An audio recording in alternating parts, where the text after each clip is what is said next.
and to the republic for which it stands, one nation, under God, indivisible, with liberty and justice for all. Vice President Putin. God, grant me the serenity to accept things that cannot change, the courage to change things I can, and the wisdom to know the difference. Amen.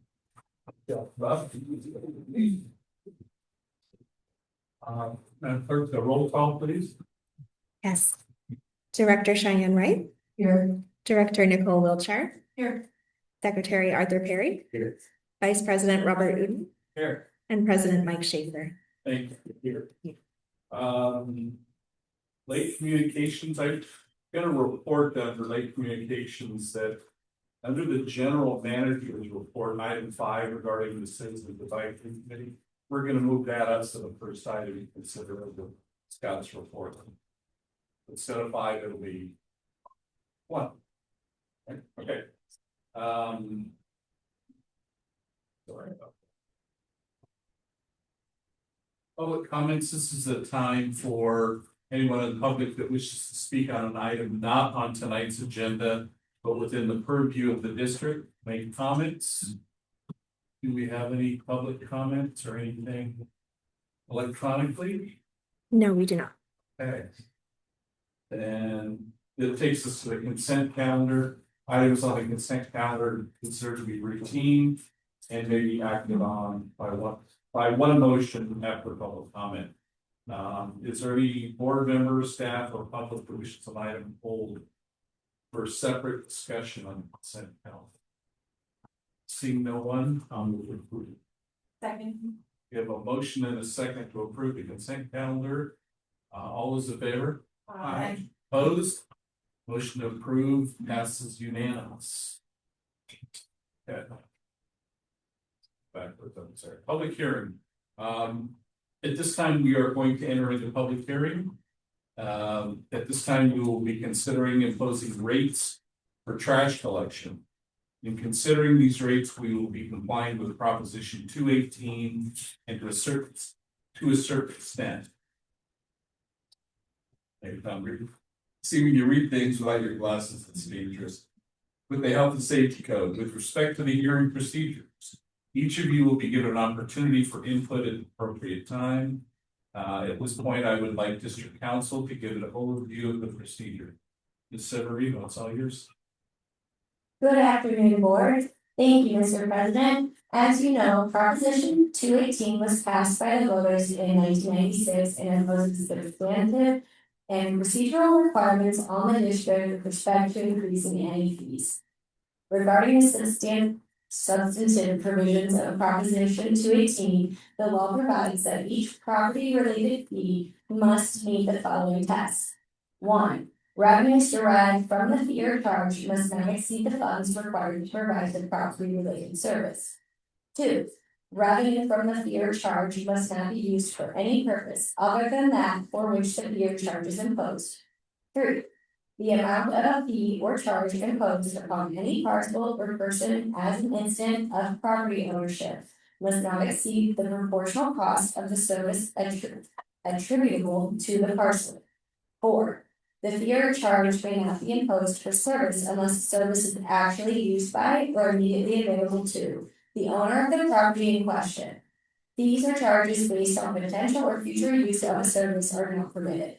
Standby charges must be classified as assessments and must not be imposed without compliance with the proportionality requirement for assessments. And 5. No fee or charge may be imposed for general governmental services such as police, fire, ambulance, or libraries, where the service is available to the public in substantially the same manner as used for property owners. In your agenda packet is a staff report the general manager will be presenting for each charge, in which he will document how each of these tests have been met. This staff report is made available to the public for their review online and in hard copy form. Hard copies are available on the table near the boardroom entrance. Once that report has been presented, you should ask any questions of staff that you might have. Then ask the district clerk to provide a status report on whether any protests have been received. The district clerk has provided notice by mail to all parcels subject to the changes. The law provides that if written protests are presented by a majority of the owners of the parcels, the charges may not be imposed. Since only written protests can be considered, staff has developed forms for the use of the protesting owners so that any person wishing to protest tonight can have their vote counted. There are 19,712 parcels that are subject to the charges being considered tonight. If there is not a sufficient protest, the board might consider whether or not to impose the charge and adopt the proposed resolution. Thank you, Counselor. Scott? Yes, thank you, Mr. President, and good evening, board directors and members of the public. The proposed trash collection charge for fiscal years 26-27 through 2030-31 meets the substantive requirements for Proposition 218 as follows. Revenues derived from the fee or charge do not exceed the funds required to provide the trash collection service. The charges are calculated by adding together the cost of components necessary to provide the service and then apportioning this to those receiving trash collection services. No components other than those directly related to providing the services are used to establish the charge. The components include solid waste collections, disposal, recycling, organic recycling, education, and special programs, as well as administration. The Orange County Waste and Recycling has implemented significant landfill tipping fees increase effective on July 1st, 2026, resulting in higher disposal costs. The charges for trash collection includes these increased landfill disposal fees. Revenues from the fee or charge is not used for any purpose other than for which the fee or charge is imposed. The revenue is to be used only for the components of providing solid waste collection services, as I just mentioned, and as identified in the district's yearly budget. The amount of a fee or charge imposed upon any parcel or person as an incident of property ownership does not exceed the proportional cost of the service attributable to the parcel. The amount of the yearly charge is determined by dividing the cost of all components of providing the basic collection services by the number of parcels receiving services, as the vast majority of parcels produce an approximately equal amount of solid waste, and all parcels enjoy the benefits of the public education and having an opportunity to participate in special programs. Basic collection services: 1 recycling cart, 1 landfill cart, and 2 organic carts. Property owners that exceed basic services by having additional carts pay added charges in addition to the basic services. The added charges are not collected with the general taxes. The charge is not imposed for services unless the service is actually used by or immediately available to the owner of the property in question. Properties not receiving solid waste collection services or that receive service from other entities providing solid waste collections are not charged.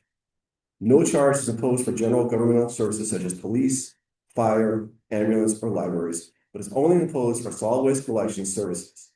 The district provides only solid waste and wastewater collection services, and all charges collected for solid waste collections are used only for that purposes. That concludes my presentation describing how the charges meet the substantive requirements under Prop 218. Thank you, Scott. Madam Clerk, of all the appropriate mailings and publishing of notes for this hearing occurred. Yes, Mr. President. Would you please give us a status report on any protests you have received at this point? Yes, the district has received 22 protests so far out of total parcels numbering 19,712. 22. 22. Okay. All right. At this point, we will hear from any person who wants to speak regarding this matter. Remember, if you are protesting charges by law, only your written protest will count. Please make sure that you have filled out one of the forms if you want to have your protest count. I will now open the public hearing on this matter. Each speaker is limited to 3 minutes. You have Ms. Wilson on this matter. Good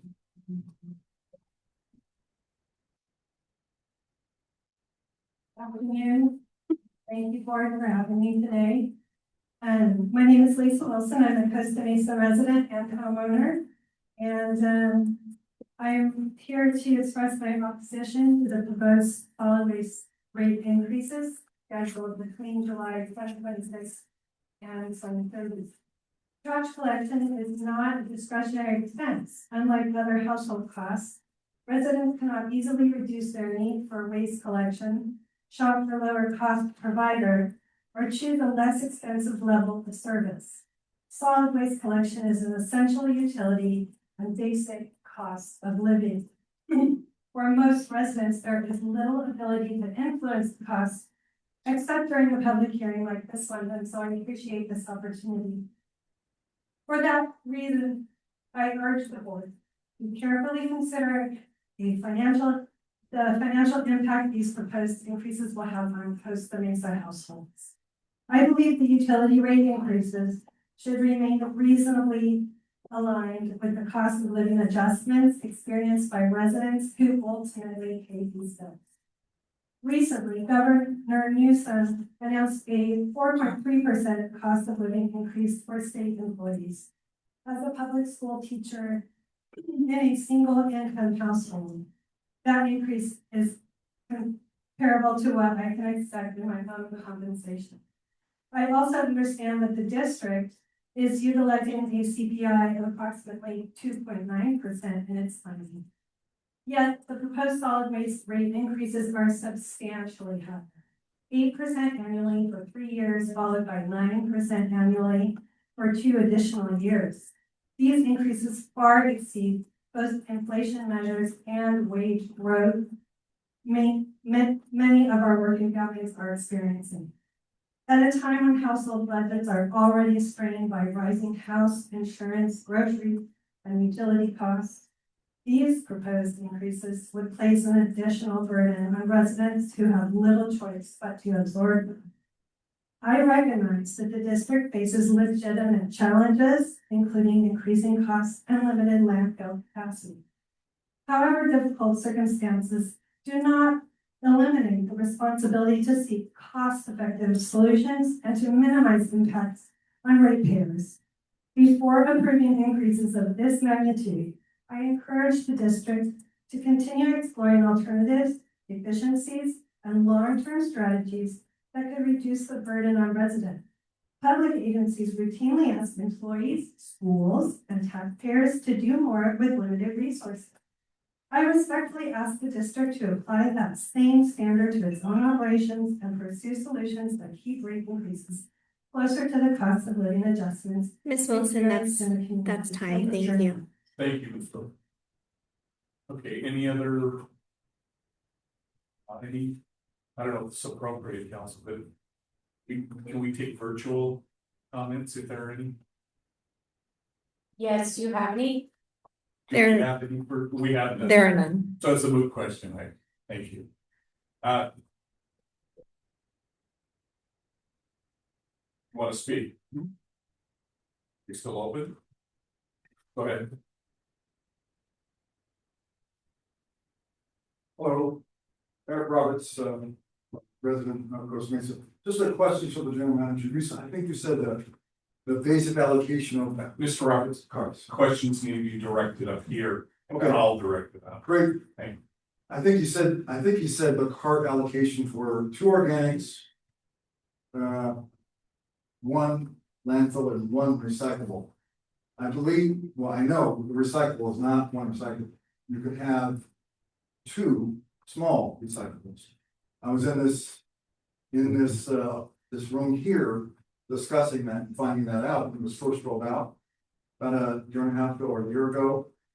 And we were actually overcharged, and delightfully, one of your staff corrected that matter and said, oh, you and 4 other residents chose that very slight chance of getting 2 small ones instead of 1 bigger one.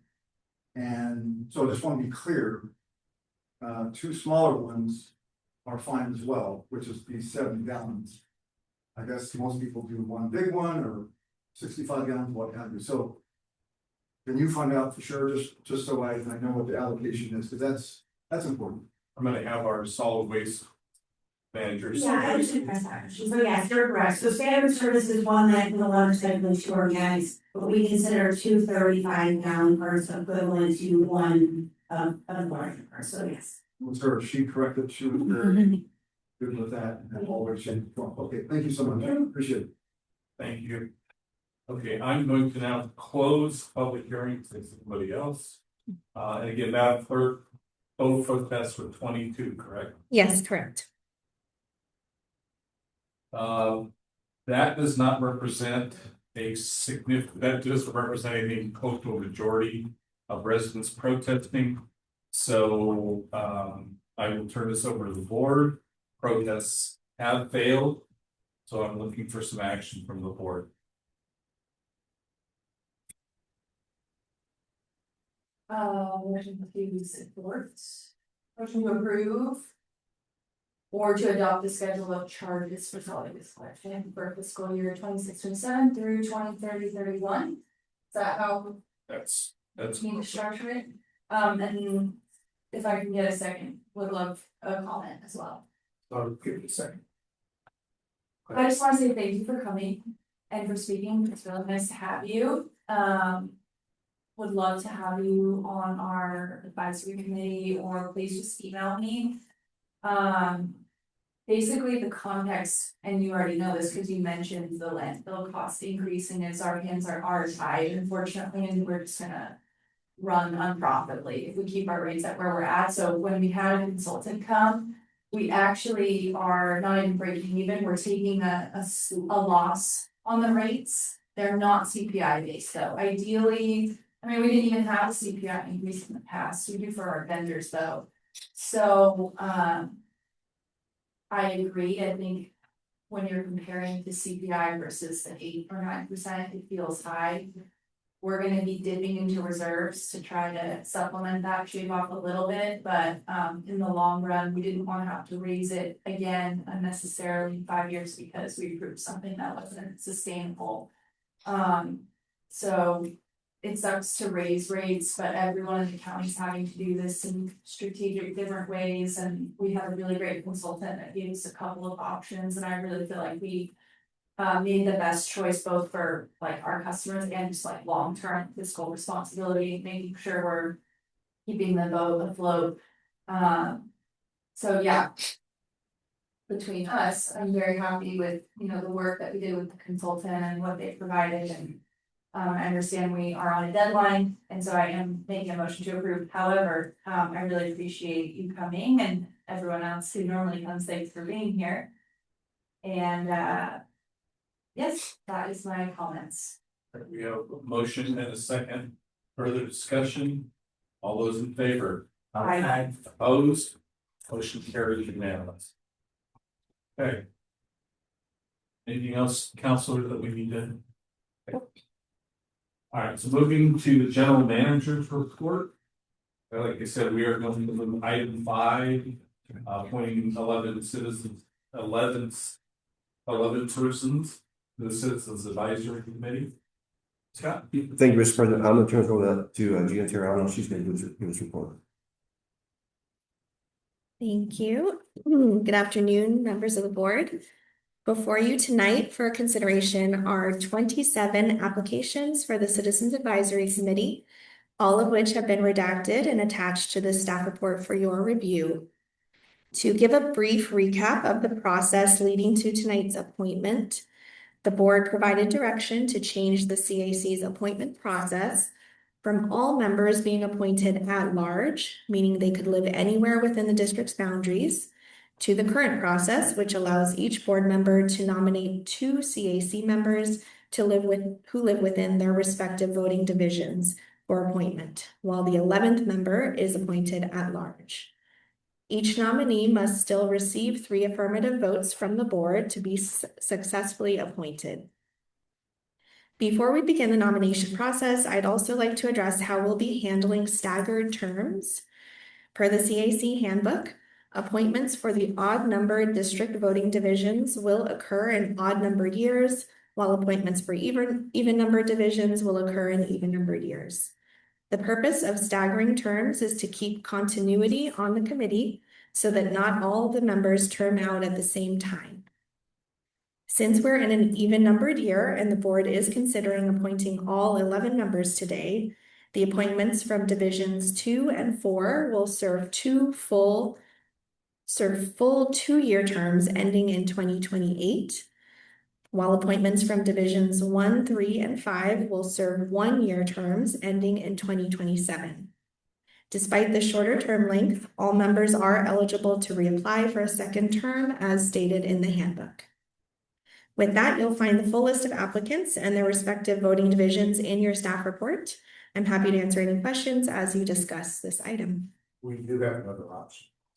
Yes, it is shown in the recommendation that the board may also consider restructuring the committee or disbanding the committee as well. Questions for staff, discussion? I have a comment. I'm going to recommend that we dissolve the committee. Because of taxpayer money that we're using to fund them. And this says that as a lawyer expects this last thing, so $10,000. So I'm concerned about the money going out to citizens personally. So I think my recommendation would be to cancel. But I haven't talked to anybody else about it. I'll have to hear from you. Well, let's go through the process and then we'll entertain motions.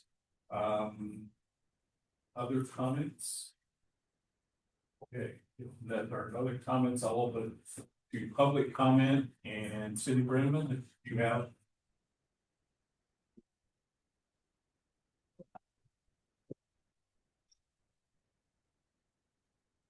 Good evening, I'm Cindy Brenneman. This might be a moot point, but I just wanted to reintroduce myself to anybody who doesn't know me.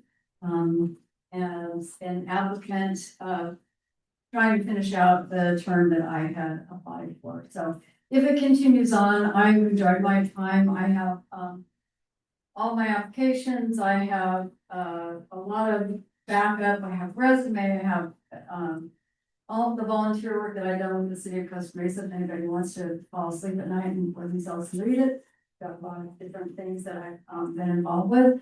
I really enjoyed my time here. I really enjoyed working with the staff, wherever this goes. So I just want to thank you for that opportunity. And if anybody has any questions or anything, or wants to read any of this, welcome to it. Thank you for the opportunity. I hope you continue it on no matter what you guys do, because I think it's been a real asset to this community. Thank you. Any other public comment?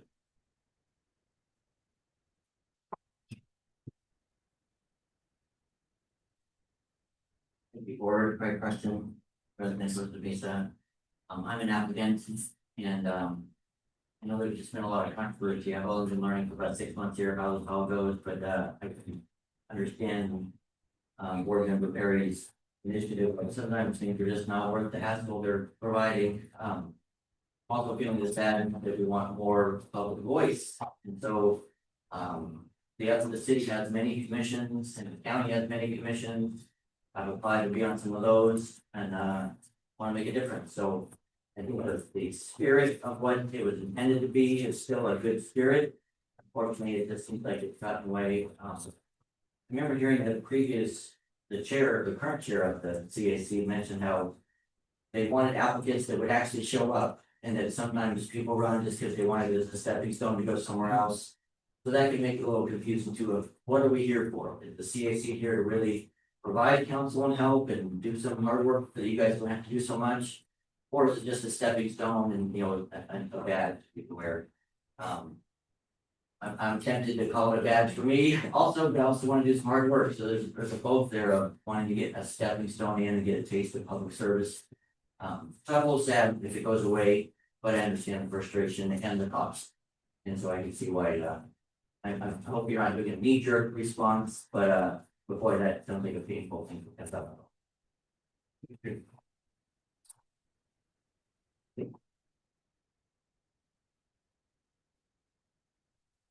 Well, we're doing Eric Roberts, applicant for the CAC as well. And I suggest we do not cancel it. That wasn't a viable choice in previous discussions, at least being entertained by the board from my understanding. So let's just go over the sequence of events. The board dissolved CAC. One individual has filed suit. But you're going to consider, maybe tonight, dissolve the whole organization, the transparency for citizens to participate besides elected. because of one individual. That seems unfair to say the least. If that lawsuit is without merit, it will be found so in the courts. I know just to talk to a lawyer costs some money, but from my understanding, CAC has worked very well. I served one meeting when I was appointed earlier this year, and then it was more.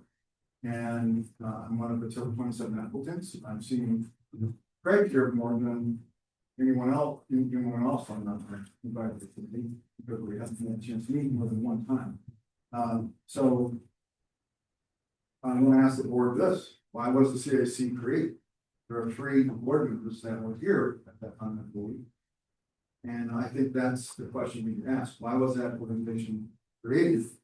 And it still has merit. People, I'm going to forecast if that's done, if CAC is disbanded, you're gonna just raise rates with good merit, in my understanding, because of costs, and that the compensation is raised for yourselves for this year. Some of you are running for office later this year to retain your seats. You're writing your own political posters against you by your opponents, whoever that may be. On this matter, let the people have a say, at least advise you on from time to time, every other month, on issues of the district as well as the board. That seems logical to me. Thank you. Thank you. Anybody else for the public? All right, we'll close the public comment section and board. My motion still stands, so I wanted to give you to make a motion. Yeah, it's again, make a motion to run it without knowing what it was. We have a motion to disband the CAC. Do we have a second? I'm willing to maybe a compromise. I'm trying to reach everyone else's appetite. I worked really hard on finding some people who are amazing, who I would love to be advised from and through. However, I also see the validity in his thoughts and comments, and obviously we've all been going through it and are paying for it.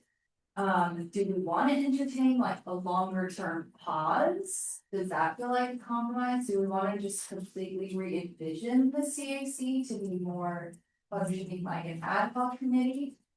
Is that like, I can't gauge everyone else's interest in either being for it or being okay with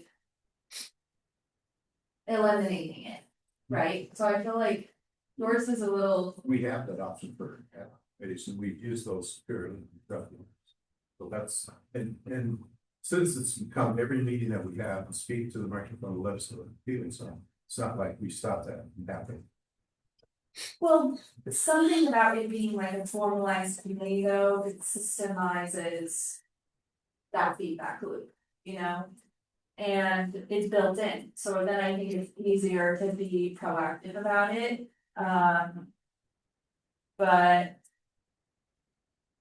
I just want you guys to know, like, I'm not all the way where he's at, but I'm also not going to.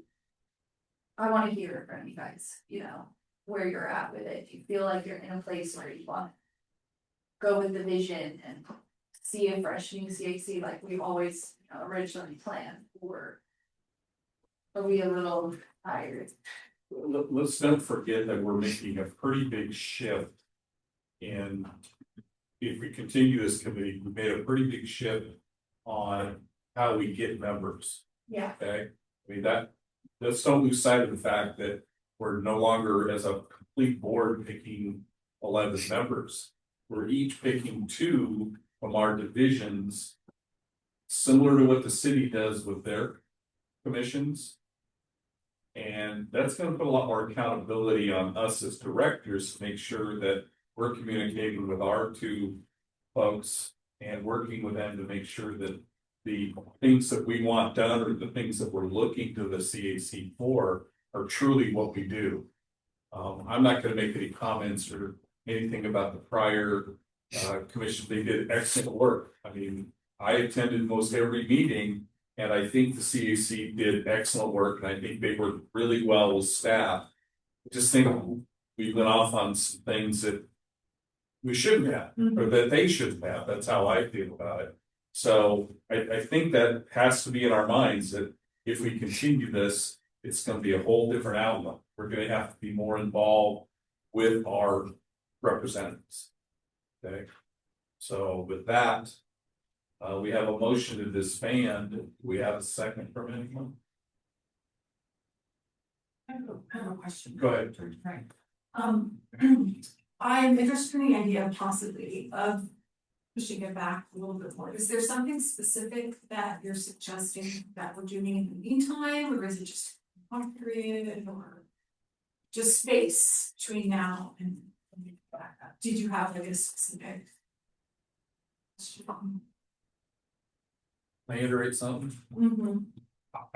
Putting it off, and I'm thinking of doing, it's not gonna do anything. Yeah. I mean, we've been battling with this, and I use the word battling very loosely. We've been considering this for quite a long time now. Pushing it out to the future Yeah. isn't gonna resolve or change anything or get us any closer to resolution. So if we're gonna do it, we need to do it tonight. Yeah, I think it would only belabor what we're already in the process of working on, right, which is like how to get the maximum potential out of it. And yeah, I mean, I agree with you, just in my own experience, I already feel tied to the people that I've like pursued and like I want to make it happen for them, so I think whereas before I didn't feel really any connection to any of the existing members since I wasn't a part of that process, so okay, looks like no second for the motion. It's so tight. Okay, so here's what we're gonna do. We are going to start with the junior member of the board to nominate 2 representatives, and then we're gonna go in seniority order up to the end. You will be asked to nominate your 2 folks.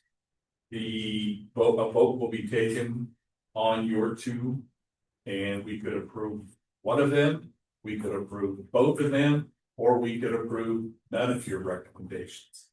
Okay, so with that said, let's go to Director Wright and Great. consider your 2 reps. Okay, so I'm gonna make a motion for 2 at the same time, maybe outside there. I do also have someone in mind for the at-large. I'm happy to wait till the end. Just wait till the end for that. Great.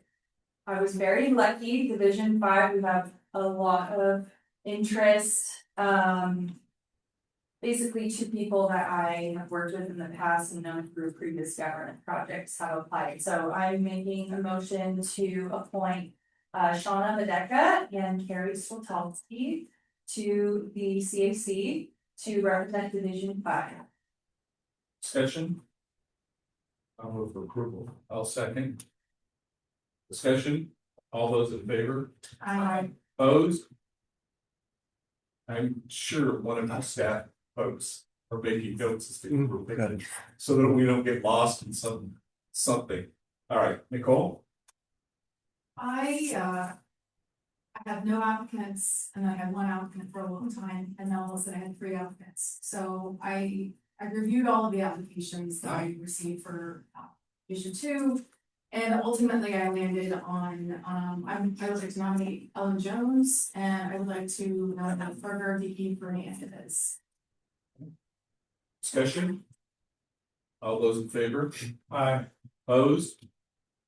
Those 2 are elected unanimously as well. Mr. President, do we have a second for that? I'll second. Didn't you second? No. I'll beg your pardon. So we have a second now from Dr. Perry. Let me retake that vote. All those in favor? Aye. Opposed? Thank you for speaking in order. Director Luke? I have 4 applicants, and I would like to nominate Michael Howe and Dana Hauser. Discussion? All those in favor? I'll second. Oh. I'm sorry. So we have a motion and a second. All those in favor? Aye. Opposed? Two more members, please. Director Perry, let's see if I can do this right. Go ahead. We got Rosemary Cora. And Brooke Massey. Is that how you pronounce it? Yes. Second. Thank you. All those in favor? Aye. Opposed? All right, then. I guess I'm last. Mhm. I'm going to nominate from Division 1, Jeff Arbor. And Richard L. Schlutz.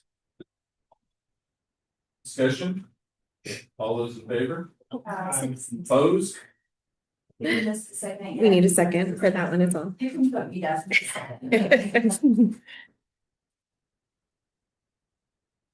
Still my turn, or all those in favor?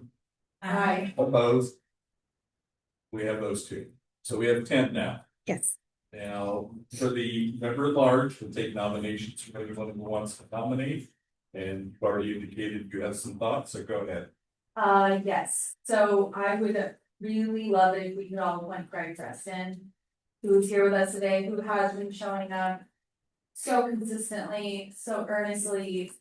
I did tell him that I had already selected and pursued 2 people and then just got so many. Why don't you go ahead and make a motion? Okay, I'd like to make a motion that we appoint Craig Preston as the at-large member of the Citizen Advisory Committee. Oh, great. I heard that one. Yeah. All right, discussion? All those in favor? I Opposed? We have a CAC. All right, now if you want to kind of briefly go over what's gonna be, we're gonna notify them, et cetera. Yes, the first meeting will be on July 8th. And we'll notify them of the meeting and that's when they'll appoint chair and vice chair and we'll do an orientation at that meeting, What was that date again? July 8th. Okay. We can now move to item 1. Is that in your report? Sorry, yes. You have Dino Williams report too.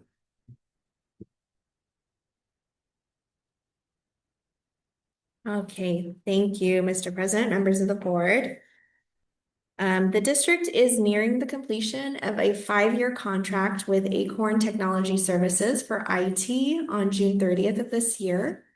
While Acorn has been a reliable and valued partner to the district, 5 years is the maximum contract length allowed by district policy.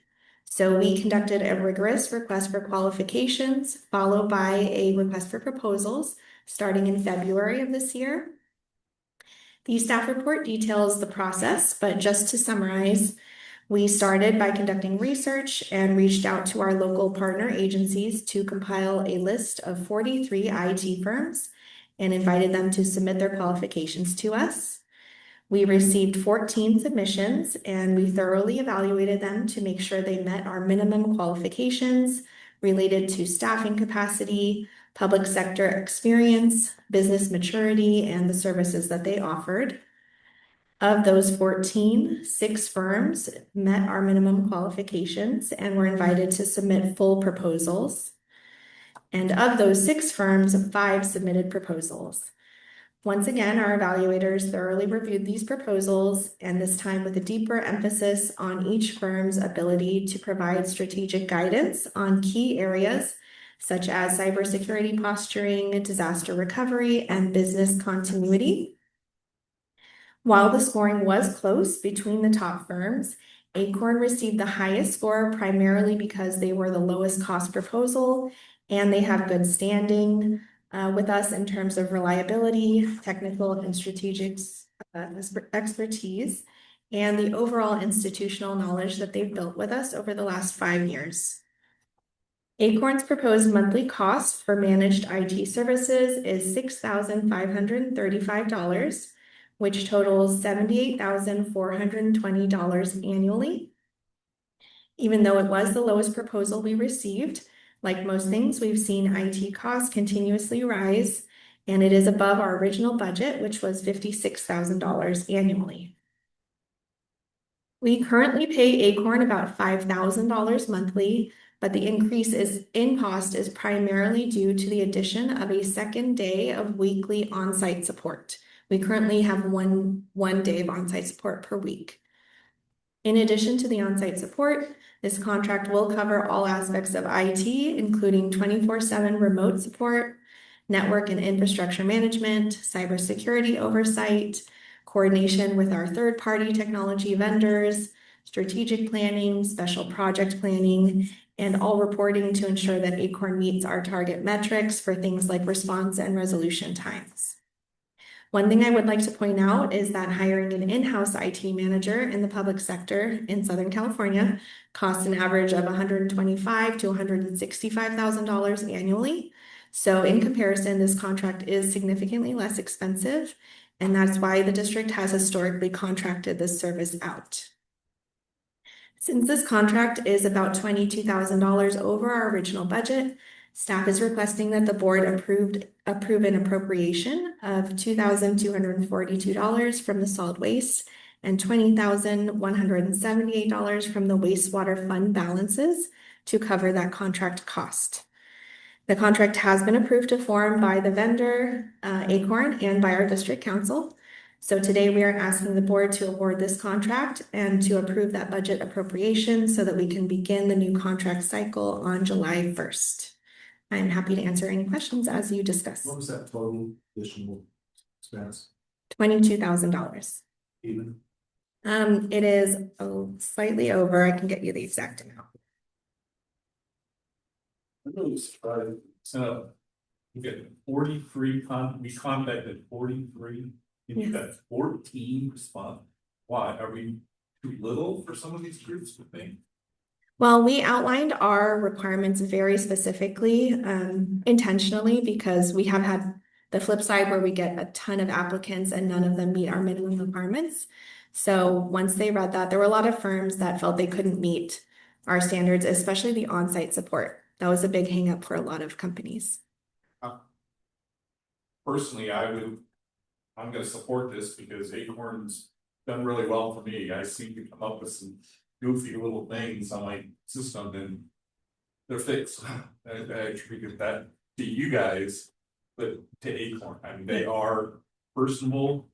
They get the work, they get things done that need to be done. I feel. But you know, what days will they have a specific day they show up? Yes, so currently they're here every Tuesday, and we're going to request that they come on Thursdays as well, just to even it out throughout the week. Just to get an idea so that Mike and I can come. Tuesdays, just don't do it on Wednesday. Don't have me here on Wednesday. There's something that I do on Wednesdays. And Director Perry, to answer your question, it's $22,420. Okay, Can I know why we're upping to 2 days? Like, what was the Reason. It's really mostly from staff feedback. We get a lot of requests throughout the week, and so particularly the district yard, when we do have them on site on Tuesdays, they come to headquarters. And so I wanted to give our yard the opportunity to have them be on site at the yard for a little bit more time. Cool. And are they the ones doing the cybersecurity training portals that we get sent? Yes, they are. Cool. What I like about the staff report is that you show the full-time cost to have an IT person versus what this is costing us annually. I think that makes me feel better about outsourcing it and that it's 24/7 coverage and stuff like that. So yeah, I would do this. okay.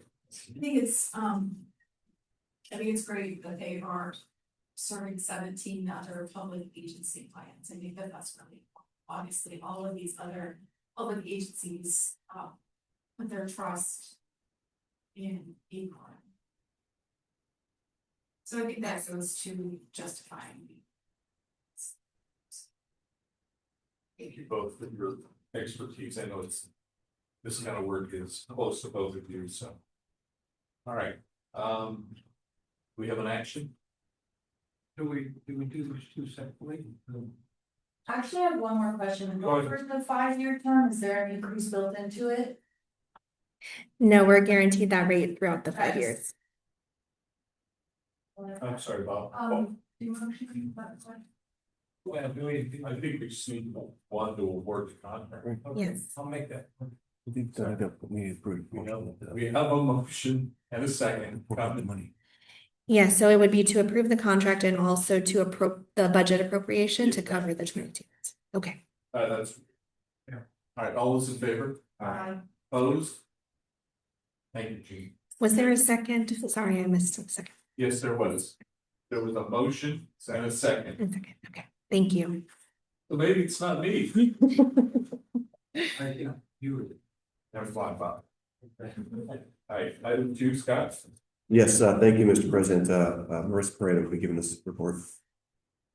Good afternoon, President, members of the board. This item is a consideration of the proposed third amendment to the agreement with Sierra Club. The primary purpose of this amendment is to adjust the landfill fee the district pays to CRNR to align with the county's increased landfill tipping fee. On March 23rd, the board approved the Waste Infrastructure System Enterprise Worldwide agreement with the county of Orange, which increases the landfill tipping fee from $43.74 per ton to $67 per ton effective July 1st of this year. The proposed amendment aligns the district's landfill fee to CRNR with the new tipping fee schedule. In the staff report, you'll find a breakdown of the landfill rate components.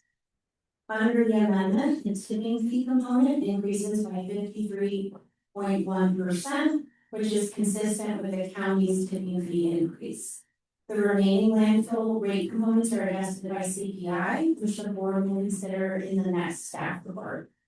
In addition to adjusting the rate paid to CRNR, the amendment also updates the additional landfill cart rate paid by customers. Currently, customers pay $10 per month per additional cart.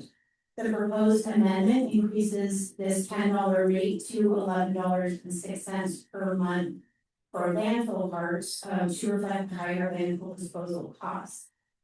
The monthly rate for additional recycling and organics carts will remain unchanged.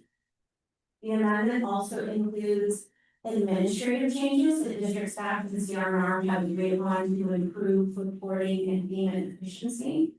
Namely, CRNR's monthly reporting deadline would be adjusted from the 7th of the month to the 20th of each month, which will align with their reporting schedule to their other agencies.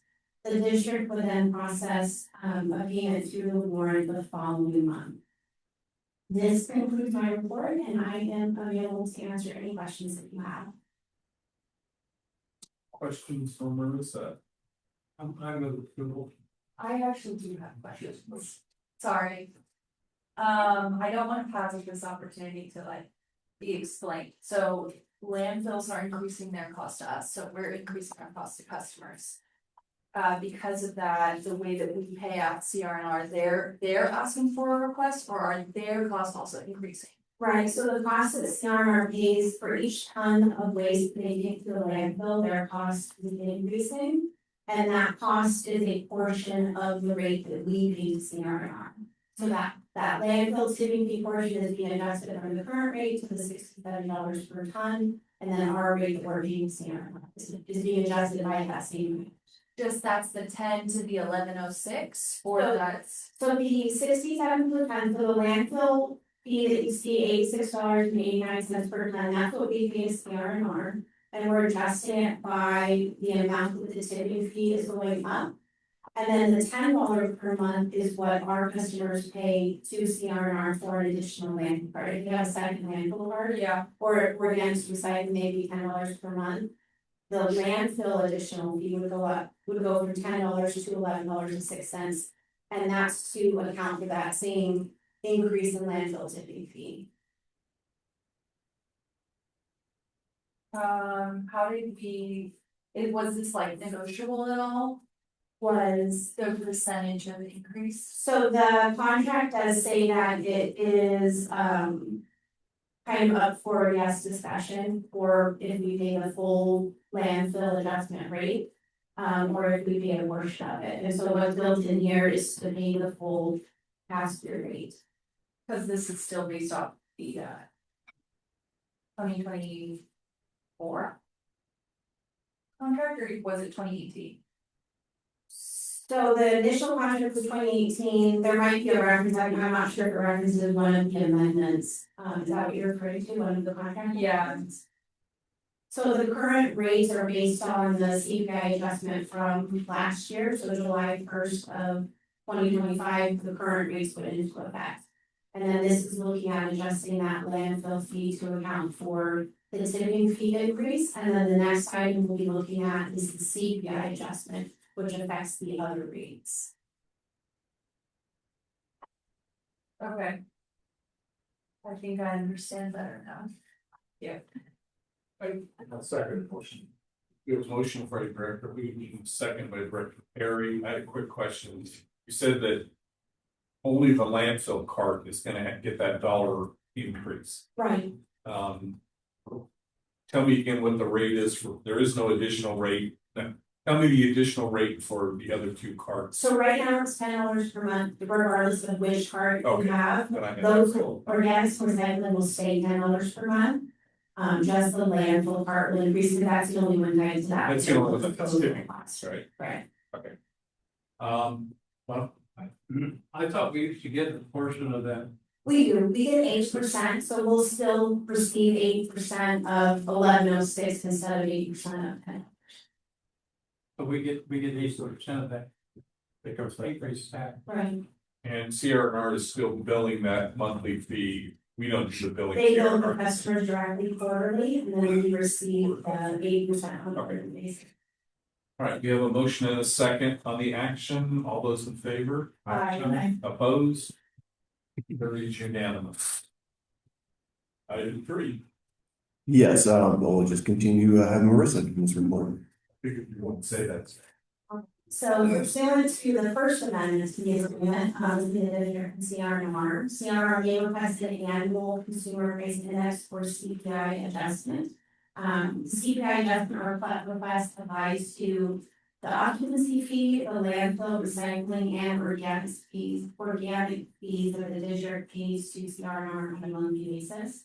This year, the change in CPI for the Los Angeles, Long Beach, Cameron region for the 12-month period ending in February 2026 is 2.9%.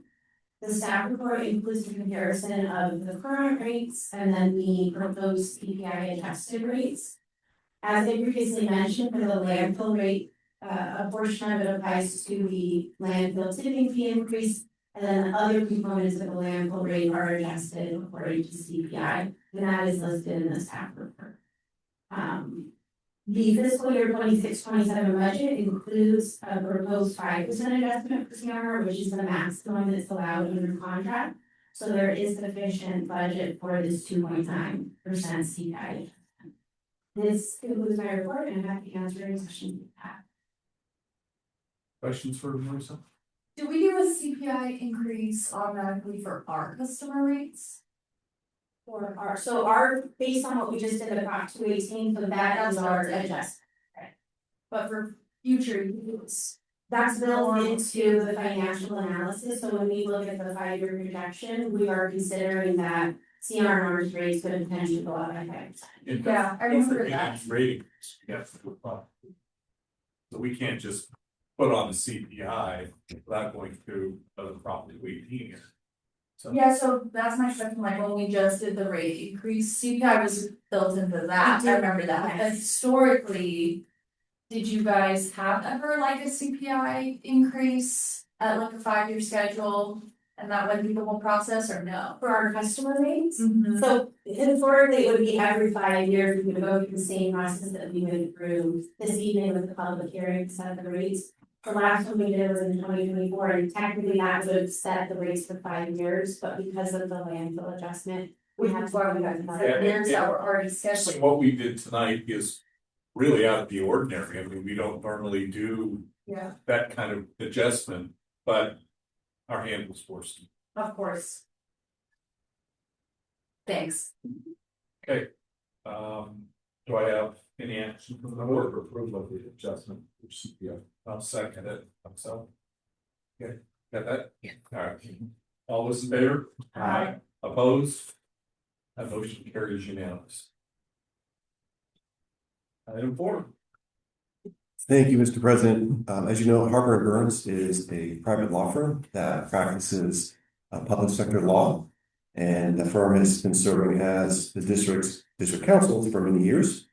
The district counsel and the firm is requesting an hourly rate adjustment of 9%. They have not had an adjustment in the past 3 years. That 9% reflects, if you look at the last three years, the CPI is 9.4%. So they're actually asking for less than what CPI is for the last combined 3 years. So if the board approves the adjustment, the partner rate would increase from $235 to $256 an hour. And that is still substantially less than many public sector lawyers. In fact, the average hourly rate for government lawyers in California is $414 an hour. Also, if you look in the attachments, we did a survey in recent areas. The 9% increase is still lower than Mesa Water District's law firm and also other firms, and with the exception of the city of Costa Mesa. And I know the kids believe that their rate's that low because they make it up on the hours, because they have so many hours of working. So that's how they could be able to have that rate. But staff is recommending approving the rate adjustment of 9%. Also, the attachment is if the board approves it, the rate adjustment for other positions in the law firm, like associate attorney, law clerk, and paralegal. That'd be 235 to vote. It's 230. It's 235 to 256 an hour for a partner rate. And board, I'm gonna step out since this is our contract and recuse myself so that you guys can talk it privately. Is that awkward?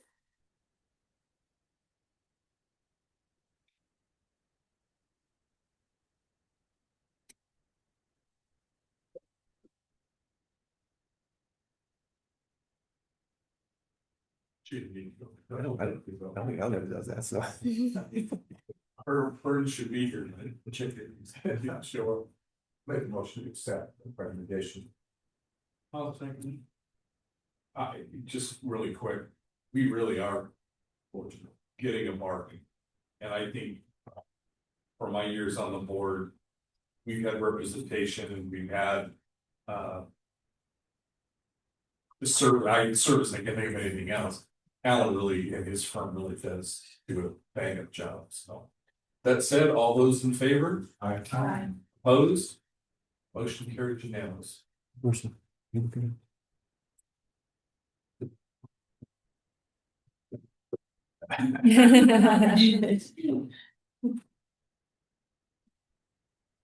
didn't have something that's, but thank you for your consideration. Well, is this meeting broadcast now?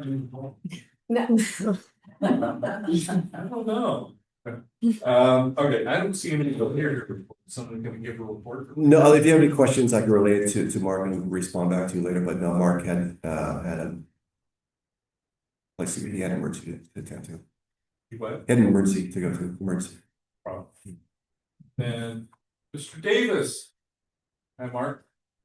Thank you, Mr. President, board members. One item this evening has to do with the a look at your statement of investment policy for the upcoming fiscal year. And considering delegating the investment function to your district treasurer for the year. California Government Code does state that the investment function does rest with the board unless you choose to delegate that function. If you do choose to delegate that function, the only be delegated for a period of 1 year at a time. So before you use a resolution that approves your investment policy for the upcoming year and to delegate that investment function to the district treasurer. The investment policy itself, there were no changes in the government code as to authorize investments that are applicable to the district. So the only changes that you see in the red line version of the policy is just updating the year for the upcoming fiscal year. With that, I'm available for any questions that you may have. Questions from Mr. Davis? Okay, for approval of adopting resolution 2026-1001, approving the statement of investment policy, delegating the investment function to the district attorney. Second. We have a motion and a second. All those in favor? I, Opposed? Motion carries unanimous. Thank you, Mark. Counselor, would you do anything for us this evening? I don't have anything for you this evening, other than I'm happy to be here and I missed you guys. Like I've always took this, we're so happy to have you here, so thank you. Thank you. All right. Local meetings. Art? Oh, I'm sorry, John, you're not first. Okay. Vice President, you. Well, the board meeting is next week, I attended the operations committee meeting. I think mainly rehab and rehabilitation. Sorry, to meet on Thursday, and I'll be present at that meeting and I'll present that time once it's forwarded, right? ISDOC, I think really the report from ISDOC. I know Nicole, you participated, did you get any? It was just routine stuff, something. CSDA, I received a letter today, I guess there's an opening on the Southern Network for the CSDA board, Jeffrey Davron. Yes, we'll bring that on your study session agenda. We have to go to the study session agenda because the due date to submit our ballot is before this board, not this meeting. So we'll That's what I put, was gonna ask. so I need direction from the board. Who do you want me to cast our vote for? So I'll be presenting all the candidates to you at your study session. You give me direction and we'll submit our. That's the only candidate. No, there's other candidates out Oh, there there. are, okay. There's two more. I think there's three, total three. We'll leave that in your capable hands. But I would bring it back to the board to give me direction which one to vote for. Yeah. Yeah, so, okay. SDRMA, we have a board meeting. Seems like all of our board meetings are really beautiful. We have a board meeting Wednesday. Probably the biggest item on the agenda is to approve the budget from SDRMA. I don't know if you guys have gotten updates or anything. The workers' comp is going to be a little higher than what was originally intended, the rate. But again, that's controlled by forces beyond our control. So, any other meetings? No. Oral, go ahead. I attended Waco. Oh, thank you. And it was basically a discussion on the law requires every water basin to have a plan for how to keep the pumpers from pumping it down too much. And they're getting a reasonably good response. They review the plans and Orange County Sen, Orange County Water District, and is leading the pack in what should be done. They were very complimentary about, the speaker was about what we do in Orange County. It's basically just to begin to minimize the extreme rate drawdown and it's probably in the central part of the state. But they all have to work on figuring out how to maintain them. Anybody else? Then let's go to oral communications and director comments. Ready? I didn't hear all the list of nominees, so would you send us a list?